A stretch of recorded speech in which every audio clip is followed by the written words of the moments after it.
Euh, Merci, Monsieur le Président. Merci, Monsieur, pour le livre que vous venez d'écrire, finalement, où vous nous dites bien que c'est un mail qui vous est arrivé en 2022, qui vous a finalement mis l'alerte sur ce qui se passait dans les crèches. J'aimerais quand même faire remarquer que cette situation dure depuis plusieurs années. Et je vais vous poser tout de suite ma question avant d'avoir quelques propos. Ça dure depuis donc plusieurs années. Comment est-ce possible pour vous que l'État ne se soit pas rendu compte de ces dysfonctionnements? C'est ma question. Maintenant, j'aimerais tenir quelques propos par rapport à la question que je vous pose. Vous faites remarquer évidemment dans votre livre les enfants brutalisés, la maltraitance. Je ne vais pas revenir sur les propos que vous avez tenus, les conditions de travail dégradées. Faire remarquer que évidemment ce n'est pas la majeure partie des salariés qui brutalisaient les enfants, bien au contraire.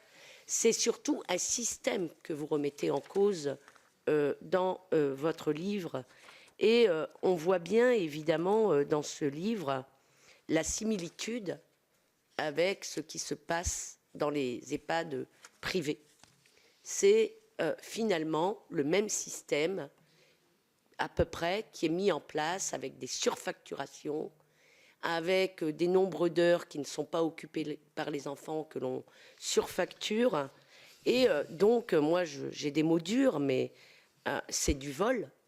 C'est du vol de la part de ces établissements privés vis-à-vis de la CAF, parce que quand on surfacture et que l'on fait payer à la CAF, finalement, des prestations qui ne sont pas honorées, c'est quand même tout un système qu'il faut que l'on remette en cause. Donc il y a évidemment derrière tout cela, et vous le démontrez dans votre livre, l'ouverture à la concurrence, la financiarisation de ces secteurs, et vous démontrez fort justement que lorsqu'une entreprise réserve un berceau à 10 000 € par an, elle ne débourse que 2 500 € et soit 200 € par mois finalement.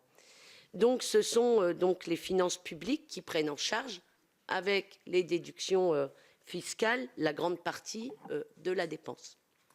Alors, sur l'entreprise People and Baby, on voit bien qu'il y a des contrats en DSP, ce sont des contrats en DSP, et ils sont pour vous le symbole et le symptôme d'un système à la dérive.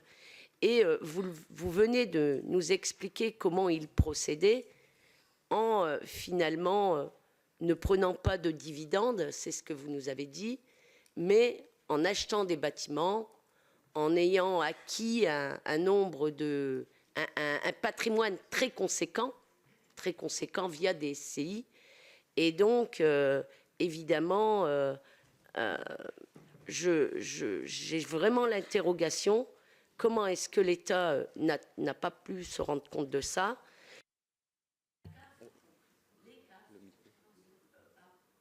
Comment est-ce que les CAF n'ont pas pu voir ce système mafieux que met...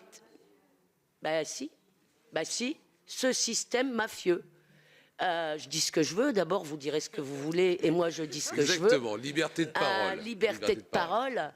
Comment est-ce que les CAF, l'État, n'ont pas pu voir ce système mafieux qui se mettait en place? J'avoue que je ne comprends pas comment il n'y a pas pu avoir plus de contrôle. Je vous remercie. Merci beaucoup. La Paris